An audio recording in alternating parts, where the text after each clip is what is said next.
حضرت عمر فاروق رضی اللہ تعالیٰ عنہ ملک شام گئے، یہ بھی ملک شام میں تھے۔ جناب عمر فاروق کے مزاج میں جلال تھا۔ آپ نے کچھ لوگوں کو دیکھا جنہوں نے زرق برق لباس پہن لیے، بڑے بڑے عالی شان بنگلے بنا لیے، بڑے بڑے گھروں میں رہنے لگے۔ تو حضرت عمر کو اتنا جلال آیا کہ زمین پر اتر کے نا سنگریزے اٹھا کے تو لوگوں کو مارتے تھے۔ فرماتے تھے اتنی جلدی حضور کی تعلیم بھول گئے اور تم نے اجمیوں کے طریقے اپنا لیے۔ اتنی تکلیف کے ساتھ حضرت عمر گفتگو کرتے، لیکن حضرت ابو عبیدہ سے ملتے تو فرماتے یار تھوڑی روٹی بھی کھایا کر، کبھی تو بھی کپڑے بدل لیا کر۔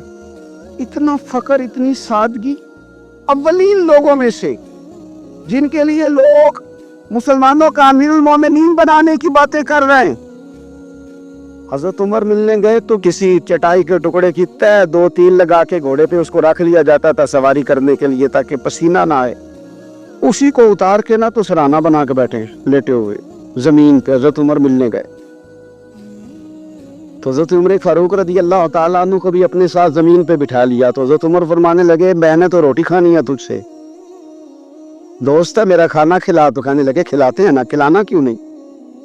یہ بھی لوگ تھے، اسی دھرتی پہ رہتے تھے، ان لوگوں کو نہ کسی چیز نے اپنے قبضے میں نہیں لیا، نہ عورتوں کی باتیں انہیں بہلا سکیں، نہ بچوں کی خواہشات کے ہتھے چڑھے، نہ زمانے کی تیز دوڑ میں شامل ہوئے، نہ کسی کہانی کا حصہ بنے، نہ لوگوں کی یہ باتیں کہ دور بدل گیا، کوئی چیز ہے بھی نہیں ہوئی، اس لیے کہ انہوں نے فقیری مدینے والے محبوب سے سیکھی تھی۔ فقر میرے نبی کریم علیہ السلام سے سیکھا تھا، فقر تازہ تھا، ذہن وسیع تھا۔ حضرت سیدنا عمر نے کہا روٹی کھانی ہے تو تھیلے میں ہاتھ ڈالا، 2 خشک ٹکڑے روٹی کے نکالے اور فرمایا کھا لے۔ تو حضرت عمر نے پکڑ کے منہ میں رکھے، چبائے اور جناب عمر رو پڑے، فرمانے لگے ہر بندے کو دنیا نے اپنے قبضے میں کر لیا ہے، لیکن ابو عبیدہ تو آج بھی بچا ہوا ہے، دنیا تجھے اپنے جال میں پھنسا نہیں سکی، تو قابو نہیں آیا، تو آج بھی اپنی جگہ پہ قائم ہے، تو وہیں کھڑا ہے جہاں مدینے والے محبوب نے ہمیں کھڑا کیا، تو وہیں کھڑا ہے یار۔ اتنے حسین آدمی، اتنا بڑا نام، اتنا بڑا قد، اتنا بڑا کردار، اتنا بڑا حسن، ہزاروں کی فوج کے سپہ سالار ہیں، اگر میں کہہ دوں چیف آف آرمی سٹاف ہیں، میرا خیال ہے میری بات غلط نہ ہوگی، اتنی بڑی فوج کے سپہ سالار، اور اس فوج کے سپہ سالار جس میں کئی دفعہ سپاہی بن کے حضرت خالد بن ولید بھی لڑائی کر رہے ہیں، اتنی بڑی فوج کو کمان کرتے، لباس وہی سادہ، غذا وہی سادہ، انداز وہی۔ رومی بہت بڑی طاقت سمجھتے تھے اپنے آپ کو۔ جناب عمر کے زمانے میں ان کے خلاف لشکر کشی ہوئی، امیر کون ہے؟ حضرت ابو عبیدہ۔ ہاتھ میں تلوار پکڑی، گھوڑے پہ بیٹھے چلے گئے، محاصرہ کر لیا رومیوں کا، گھیر لیا۔ اب رومیوں نے کچھ تھوڑی سی مزاحمت کرنے کی کوشش کی، باہر آئے لیکن کچھ بھی نہ ہو سکا، منہ کی کھا کے واپس اندر چلے گئے۔ کئی دنوں سے حضرت ابو عبیدہ کی فوج نے محاصرہ کیا ہوا ہے، جب تنگ آ گئے تو پیغام بھیجا کہ ہم صلح کرنا چاہتے، پر میں صلح تو مسلمانوں کا پسندیدہ کام ہے، آ جاؤ۔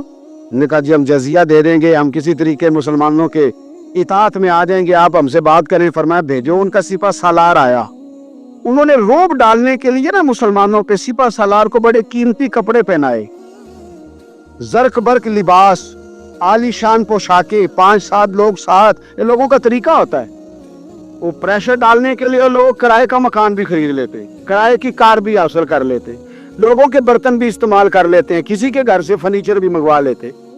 تو آپ نے نا وہ زرق برق لباس پہنے ہوئے ان لوگوں کو آتے دیکھا، اب وہ بڑے اپنے انداز میں تو روب ڈالنے کے لیے آئے تھے نا، تو آ کے پوچھا مسلمانوں کے امیر کہاں ہیں لشکر کے؟ تو انہوں نے کہا ادھر ہی تھے، یہیں کہیں ہوں گے۔ بڑا حیران ہوا کہ ہم تو بڑے لاؤ لشکر کے ساتھ آئے۔ یاد رکھ لیں روب کپڑوں کا نہیں ہوتا، روب کردار کا ہوتا ہے۔ پھر پوچھا کہاں ہے؟ لگا جناب وہ سامنے خیمے میں دیکھ لو۔ وہ خیمے میں گئے تو اتنی بڑی فوج کا سپہ سالار زمین پہ بیٹھے اور اپنے تیر سیدھے کر رہے۔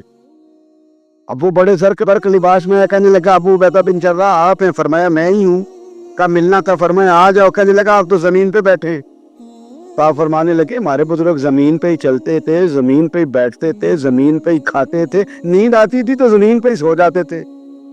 وہ حیرانگی سے کہنے لگا آپ اتنے بڑے سپہ سالار ہو کے اس طرح رہتے ہیں؟ فرمانے لگے میری ضروریات ساری پوری ہوتی ہیں، پھر بھی کبھی کوئی مشکل بن جائے تو میں تھوڑا سا قرضہ لے لیتا ہوں حضرت معاذ بن جبل سے، ان کو مشکل آ جائے تو مجھ سے لے لیتے ہیں۔ تو بالکل صحیح گزارا ہو رہا ہے کہ اس طرح کیوں بیٹھے، یہ کیا بات ہے؟ ہمارے ہاں لوگوں کا رونا دھونا نہیں، روز مکان کوئی نہیں تو رو پڑے، بچے کی شادی کرانی ہے تو رو پڑے، اوہو جی کیا بتائیں غریبی بڑھی ہے تو رو پڑے۔ زمین پہ بیٹھے ہیں، زمین پہ بیٹھ کے خشک ٹکڑے کھا رہے ہیں، پر کہہ رہے ہیں بڑے مطمئن ہیں یار کیا ہوا، کوئی ایسا مسئلہ نہیں، اگر کبھی مشکل آ جائے تو میرے دوست حضرت معاذ بن جبل تھوڑا قرضہ لے لیتا ہوں، ان کو ضرورت پڑے تو مجھ سے لے لیتے ہیں۔ رومی صلح بھی کر گئے، بات بھی کر گئے، پر جہاں جہاں گئے نا حضرت ابو عبیدہ بن جراح کا فخر بھی بیان کرتے گئے۔ وہ فخر بھی سابقون الاولون میں سے چمکتے ہوئے ستارے حضرت ابو عبیدہ بن جراح رضی اللہ تعالی، حضرت ابو عبیدہ بن جراح رضی اللہ تعالی عنہ ان قرون اولا کے لوگوں میں سے جنہوں نے بالکل ابتدا میں حضور کے دست اقدس پر کلمہ پڑھ لیا تھا، بالکل شروع میں دار ارقم کے دنوں میں، شاید اس سے بھی قبل حضرت صدیق اکبر رضی اللہ تعالیٰ عنہ کی دعوت پر یہ مسلمان ہو گئے، بالکل شروع کے لوگ ہیں۔ وہ جو 10 لوگ جنہیں حضور نے جنت کی بشارت دی، عشرہ مبشرہ، ان میں نام ہے حضرت ابو عبیدہ بن جراح کا۔ صحیح بخاری میں حدیث ہے، نبی پاک صلی اللہ تعالیٰ علیہ وسلم نے فرمایا ہر امت کا ایک امین ہوتا ہے، اور فرمایا میری امت کے امین حضرت ابو عبیدہ بن جراح ہیں رضی اللہ تعالیٰ عنہ۔ اہل نجران کے کچھ لوگ آئے، انہوں نے عرض کی حضور کوئی ایک شخص ہمارے ساتھ روانہ کرے، اور بندہ کوئی امانت دار ہو، امین ہو۔ تو حضور مسکرائے، فرمایا میں تمہیں ایسا امانت دار دیتا ہوں کہ وہ اس طرح کا امانت دار ہے جس طرح کا کسی کو امانت دار ہونا چاہیے۔ ختم ہو جاتی ہے اس سے آگے پیچھے یہ ساری تعریفیں۔ فرمایا اس طرح کی امانت دار کو تمہارے ساتھ بھیجتا ہوں، وہ کون ہے؟ فرمایا حضرت ابو عبیدہ بن جراح۔ اتنے فضائل جس شخص کے ہیں، آپ لوگوں کی کمزوری نہیں ہے، ہماری کمزوری ہے۔ ہم نے چاند ایک صحابہ کے تذکرے کیے، باقی بزرگ ترین شخصیات امت کے سامنے آنے سے وہ اس لیے رہ گئیں کہ ہماری ترجیحات کچھ اور چیزیں تھیں، ہمارے فکر کی جولانیوں میں کچھ اور چیزوں نے جوش زیادہ مارا۔ حضرت ابو عبیدہ بن جراح وہ خوبصورت آدمی ہے کہ ابن ماجہ میں ایک بڑا انوکھا فرمان موجود ہے۔ ابن ماجہ میں حضرت عائشہ صدیقہ رضی اللہ تعالیٰ عنہا سے کسی نے پوچھا کہ نبی پاک صلی اللہ تعالیٰ علیہ وسلم کو سب سے زیادہ محبوب کون ہے، حضور کو سب سے زیادہ پیار کس سے ہے؟ تو فرمایا سادی سی بات ہے، ابو بکر صدیق سے، عمر فاروق سے۔ اس شخص نے کہا نہیں میں ان کے بعد پوچھنا چاہ رہا تھا، تو فرمایا یہ بھی بڑی واضح بات ہے، ان کے بعد میں نے حضور کو جن سے سب سے زیادہ پیار کرتے دیکھا وہ حضرت ابو عبیدہ بن جراح ہیں، سب سے زیادہ میں نے محبت کرتے دیکھا۔ اور مسلم شریف میں یہ حدیث آپ کو ملے گی، حضرت عائشہ صدیقہ فرماتی ہیں اگر حضور خود اپنے فرمان سے خلیفہ بناتے تو اپنے بعد ابو بکر کو بناتے، ان کے بعد حضرت عمر کو بناتے، ان کے بعد بناتے تو ابو عبیدہ بن جراح کو بناتے۔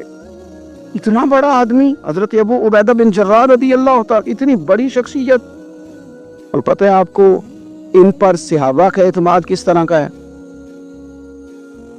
جب حضور علیہ السلام کے وصال ظاہری کے بعد صحابہ بیٹھے نا، میٹنگ ہو رہی تھی خلیفہ بنانے کے لیے، امت کا اجماع ہو رہا تھا حضرت صدیق اکبر پر، تو ایک دوسرے سے نہ پوچھا جا رہا تھا کہ آپ کی نظر میں اگر بیعت کی جائے تو کس کی کی جائے، آپ کی نظر میں بیعت کی جائے تو کس کی کی جائے، آپ کی نظر میں اگر امیر مقرر کیا جائے تو کسے کیا جائے، آپ کی نظر میں خلیفہ کس کو ہونا چاہیے؟